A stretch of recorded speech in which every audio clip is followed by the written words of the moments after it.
میری الفت مدینے سے یوں ہی نہیں، میرے آقا کا روزہ مدینے میں ہے۔ বলুন না সুবহানাল্লাহ। আমরা মদিনার সঙ্গে এমনি মহব্বত নয়, আমার নবীর রওজা মদিনায় আছে, তাই জোরে বলুন সুবহানাল্লাহ। میری الفت مدینے سے یوں ہی نہیں، میرے آقا کا روزہ مدینے میں ہے۔ میں مدینے کی جانب نہ کیسے کھینچوں، میں مدینے کی جانب نہ کیسے کھینچوں، میرا دین و دنیا مدینے میں ہے۔ عرض عظیم پہ جس کا بڑی شان ہے، روضۂ مصطفیٰ جس کی پہچان ہے، روضۂ مصطفیٰ جس کی پہچان ہے، جس کا غم پلہ کوئی محلہ نہیں، جس کا غم پلہ کوئی محلہ نہیں، ایک ایسی محلہ مدینے میں ہے۔ میری الفت مدینے سے یوں ہی نہیں، میرے آقا کا روزہ مدینے میں ہے۔ یہ شہر مصطفیٰ ہے، مدینہ کریم ہے، یہ شہر مصطفیٰ ہے، مدینہ کریم ہے، سب کو نبھا رہا ہے مدینہ کریم، کیوں نہ ایک کریم ہے آقا کریم ہے۔ میری الفت مدینے سے یوں ہی نہیں، میرے آقا کا روزہ مدینے میں ہے۔ اللہم صلی علی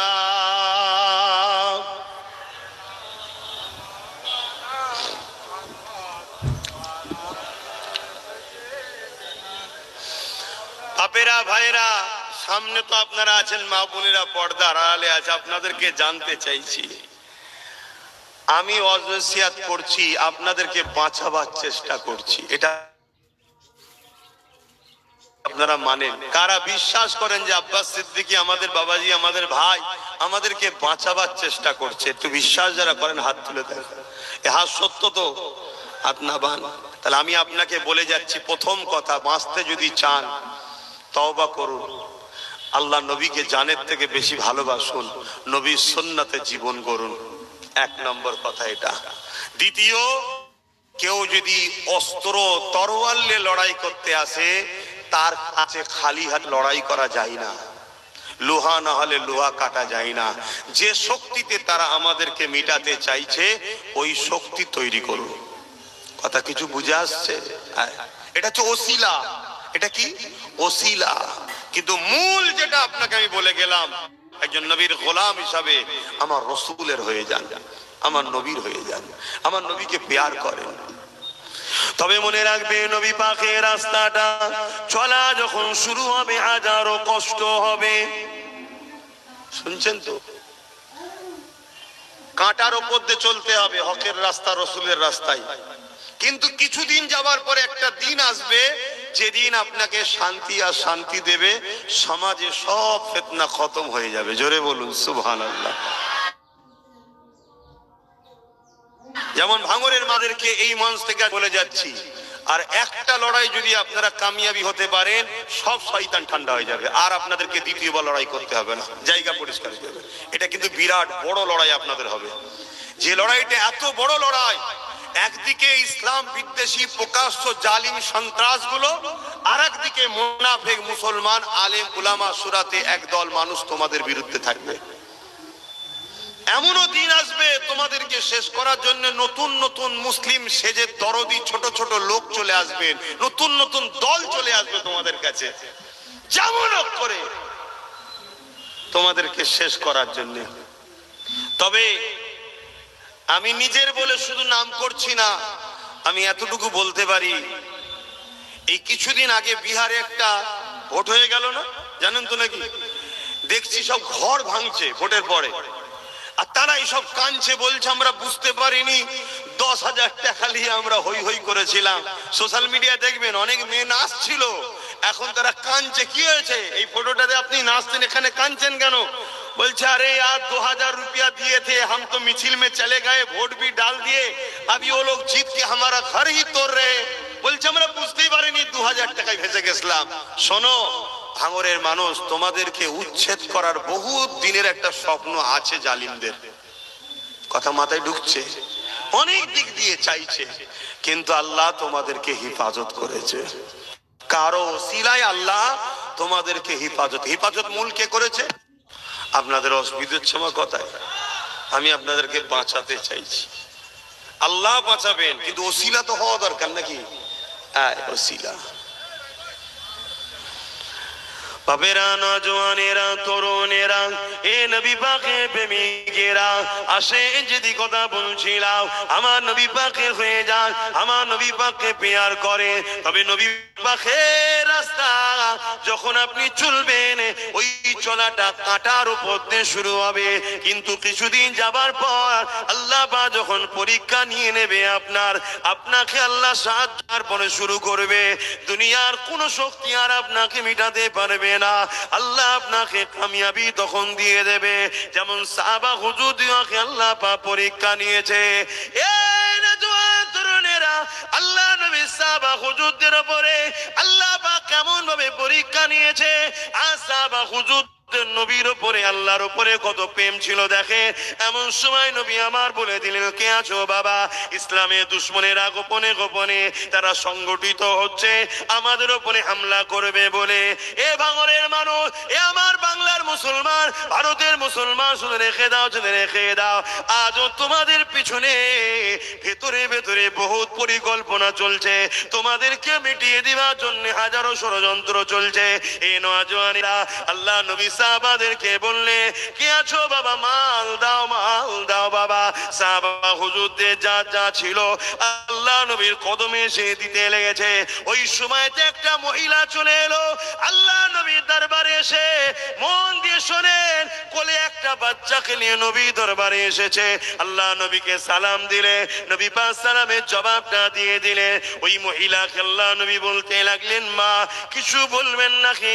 ওই মহিলা বলতে লাগলো, ইয়া রাসূলুল্লাহ, হাবিবাল্লাহ, আপনি নাকি ঘোষণা দিয়েছেন ইসলামের দুশমনেরা গোপনে গোপনে সংগঠিত হচ্ছে, আপনাদের উপর ইসলামের উপরে আঘাত করবে। ইয়া রাসূলুল্লাহ, হাবিবাল্লাহ, এর জন্য যারা ইসলামের পক্ষে শরীক হবে, সহযোগিতা করবে, আল্লাহ পাক তাদেরকে জমিন আসমানের মতো বড় বড় জান্নাত দেবে। আরো জোরে বলুন সুবহান। আল্লাহ নবী বললেন, হ্যাঁ মা, খবর পেয়েছি জালিম ইসলাম বিদ্বেষীরা তারা সব সৈন্য একাট্টা করছে, বিভিন্ন গোত্র কাফেলা থেকে লোক জড়ো করছে মদিনার উপরে, ইসলামের উপরে আঘাত করবে বলে। তাই আমি সাহাবাদের ঘোষণা করেছি, আল্লাহ জানিয়েছেন যারা এই লড়াইয়ে ইসলামের পক্ষে শরীক হবে, আল্লাহ তাদেরকে জমিন আসমানের মতো বড় বড় জান্নাত দেবে। জোরে বলুন সুবহানাল্লাহ। শুনছেন তো সবাই? মন দিয়ে শোনেন। তাই হুজুর, আমি এসেছি আপনার কাছে। আল্লাহ নবী বললেন, মা আপনি তো জানেন লড়াইয়ের ময়দানে মহিলাদের শরীক হওয়া যায় না।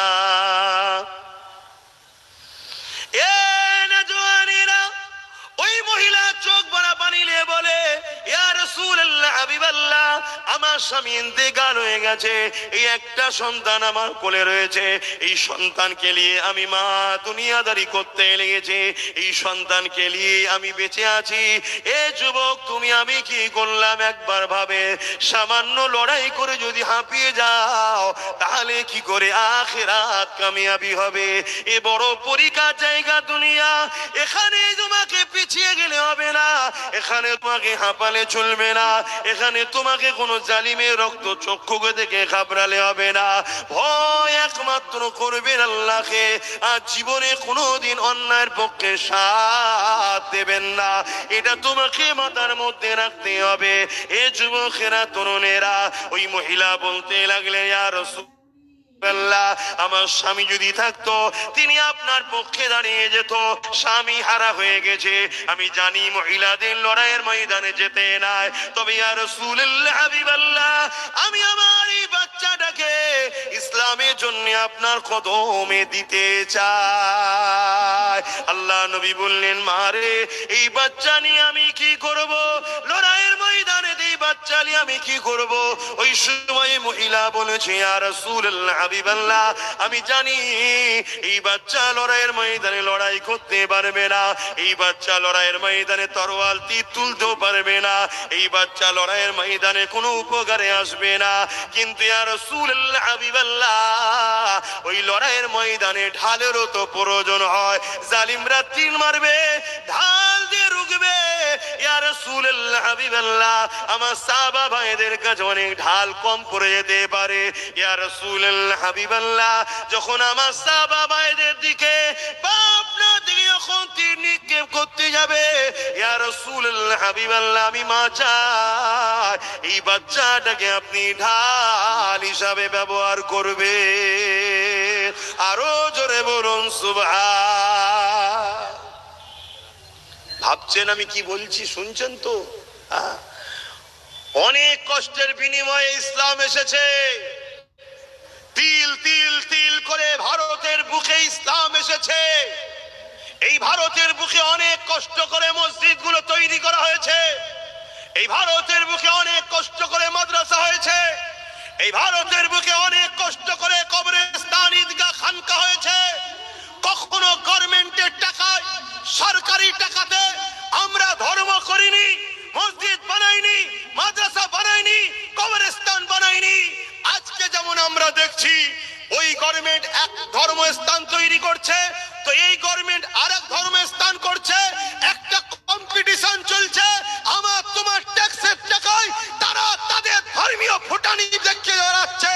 তারপরেও তার বিরুদ্ধে আমরা বলতে চাইছি না, কিন্তু আজকে আমার মসজিদ, আমার মাদ্রাসা, আমার কবরস্থান, আমার খানকা, আমার ঈদগাহ, আমার নবীর উম্মতদের মাথার ঘামকে পায়ে ফেলে চাষ করা মেহনতের পয়সা 100-200 করে দানেতে মুটেগিরি করে পয়সা, লেবারি করে পয়সা এই মসজিদগুলো তৈরি হয়েছে।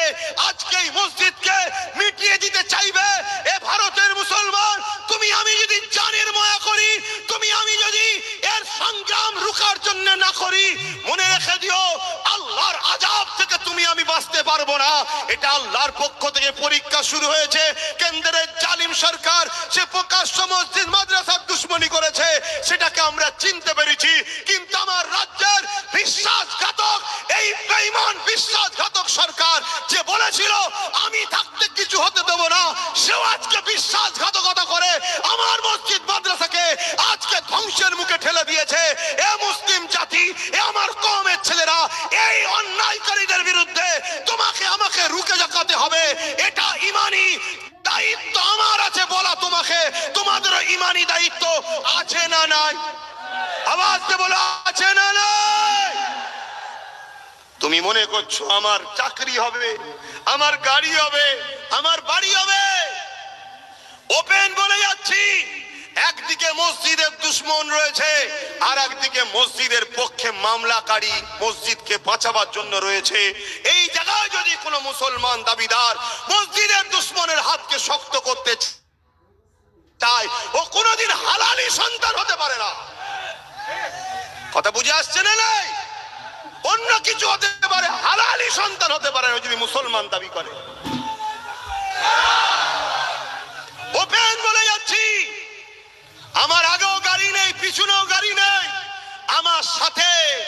সেরকম বডিগার্ডও কেউ নেই, ওপেন।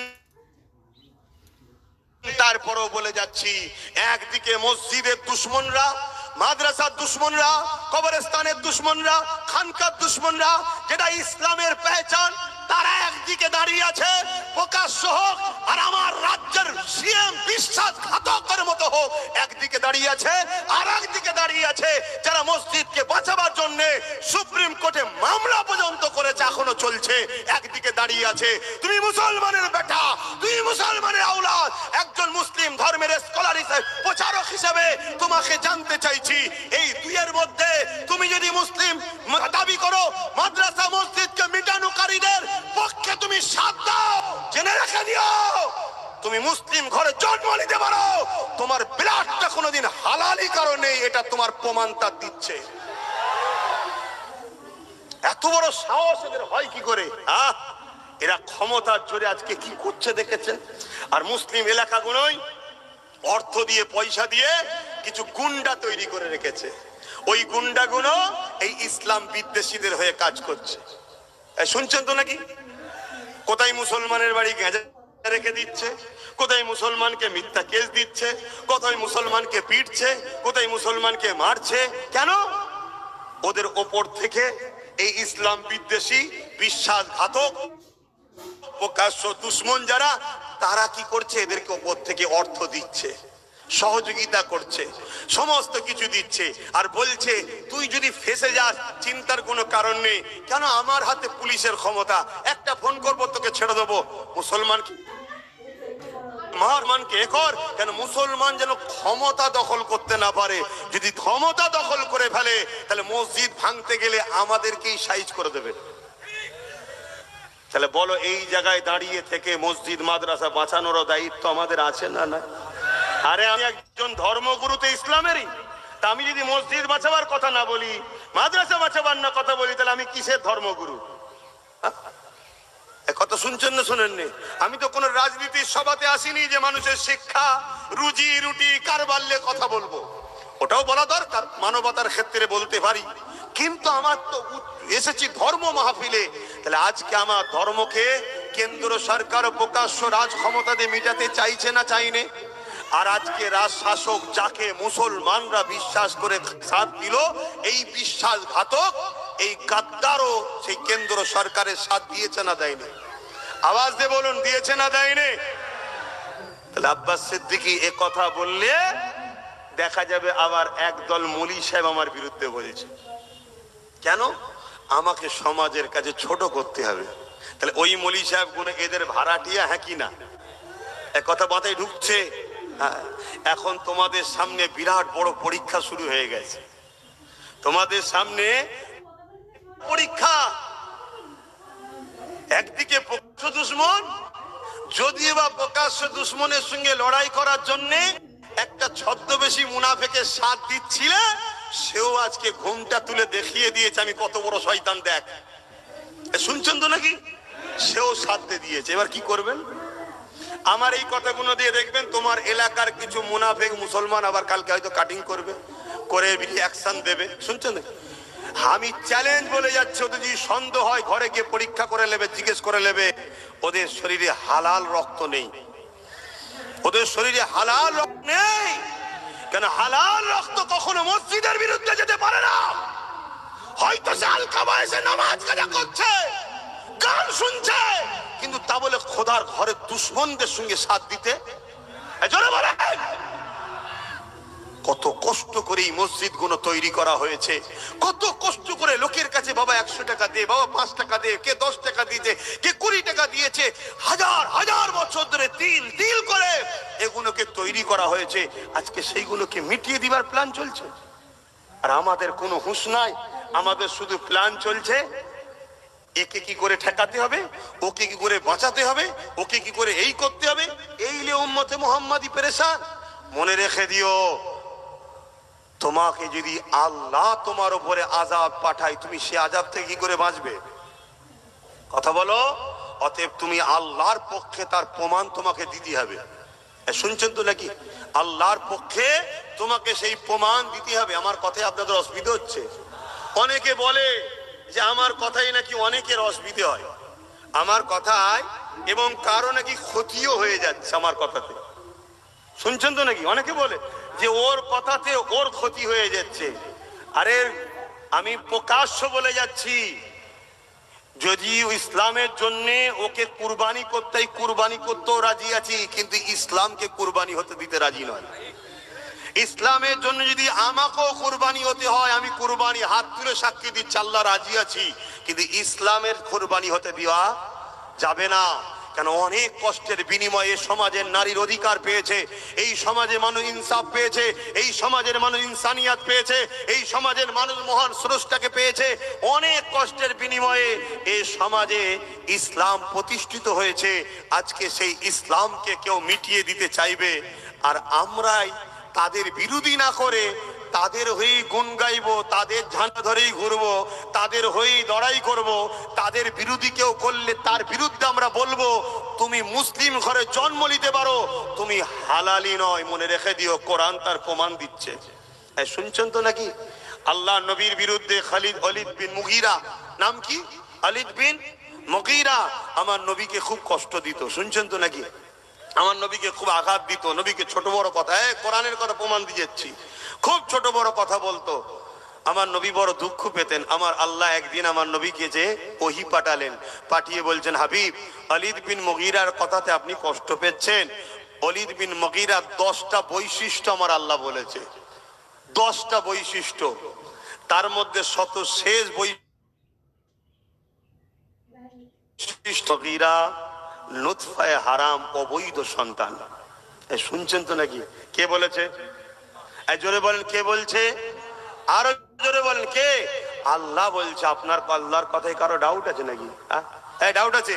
আরে দুনিয়াকে কি বলছে কি গুরুত্ব দিবার দরকার? দুনিয়ায় কারো লিছি না কারো খেয়েছি আমরা? আমরা আল্লাহ লি, আল্লাহর খাই, আল্লাহ আমাদের স্রষ্টা। ঠিক না বে ঠিক গো? অতএব এই জায়গায় দাঁড়িয়ে থেকে আমি আবার বলবো, মানুষ মাত্র ভুল হতে পারে।